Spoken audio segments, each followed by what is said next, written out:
Monsterology, which is the latest in the Ology series, is a book by Dr. Ernest Drake. Now, Dr. Ernest Drake did Dragonology, which came out a few years ago.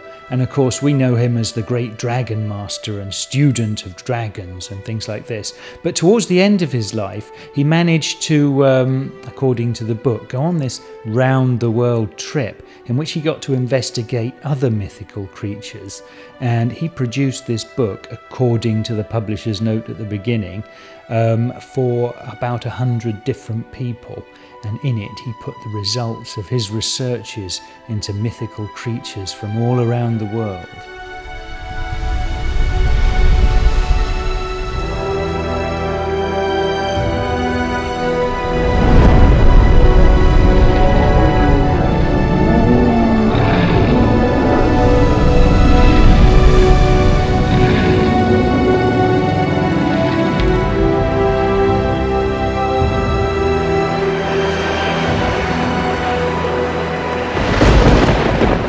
In 1898, I set sail in my yacht Hydra on a year-long voyage of discovery.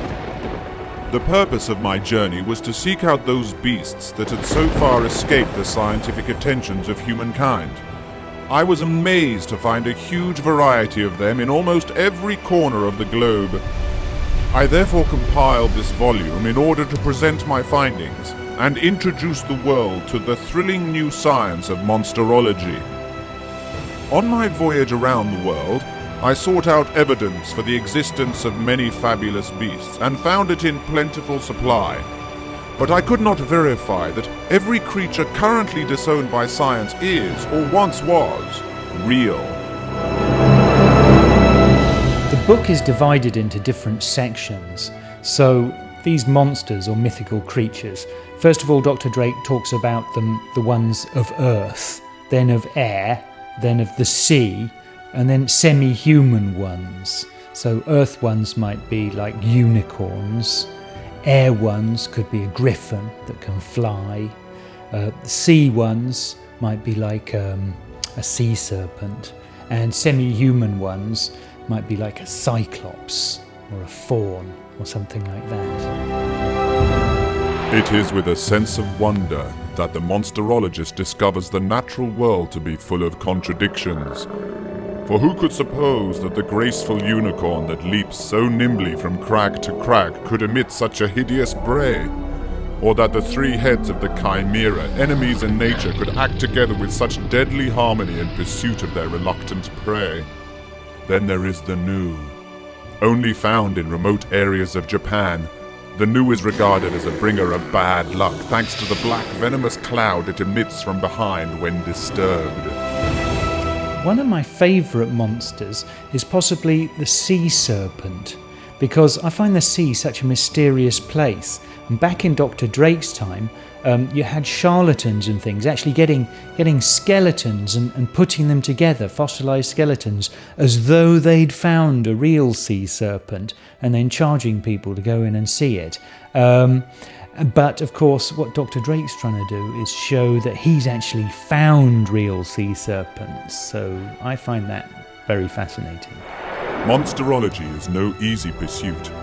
The monsterologist must brave the Himalayas looking for yetis, traipse over thousands of miles of tundra to spy a behemoth, and lurk with glowing coals at the mouths of volcanoes to tempt out salamanders.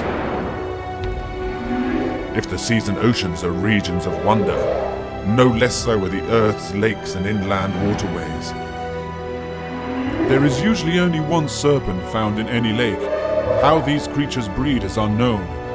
One can only imagine that they are longer lived even than Chinese lung dragons. The novelty elements in monsterology include textured skin, so you can actually feel what a mythical salamander's skin feels like. There's a small photograph album where, with primitive Victorian technology, they've managed to photograph some of these creatures as proof that they might actually exist. There's a fascinating cabinet of curiosities at the back of the book. There's all sorts in there. You'll find that very interesting. And of course, there are booklets. There's even some ashes that have supposedly come from the nest of a phoenix. It's really quite fascinating.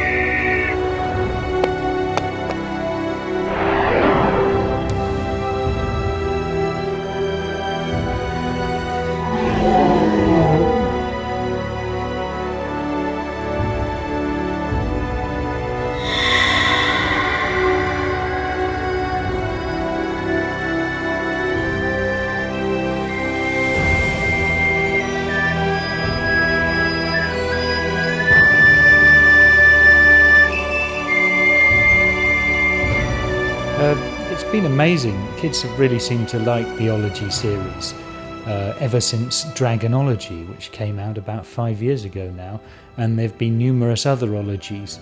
If we decide to sort of work out what to put the success down to, I think they're fabulous books because of the interactive elements and some of the fantastic artwork. I mean, artists of the calibre of Helen Ward, Wayne Anderson, Tomislav Tomic, Ian Andrew, the artists that we've got in these books and the novelties that we put in them, these is what create the success. On my voyage around the world, I have learned much about the fabulous beasts that inhabit our planet. The way lies clear as ever for new students of Monsterology to make exciting discoveries on an almost daily basis. But I don't expect you to believe me. Open your eyes and see for yourself. All anyone ever has to do is go out and look.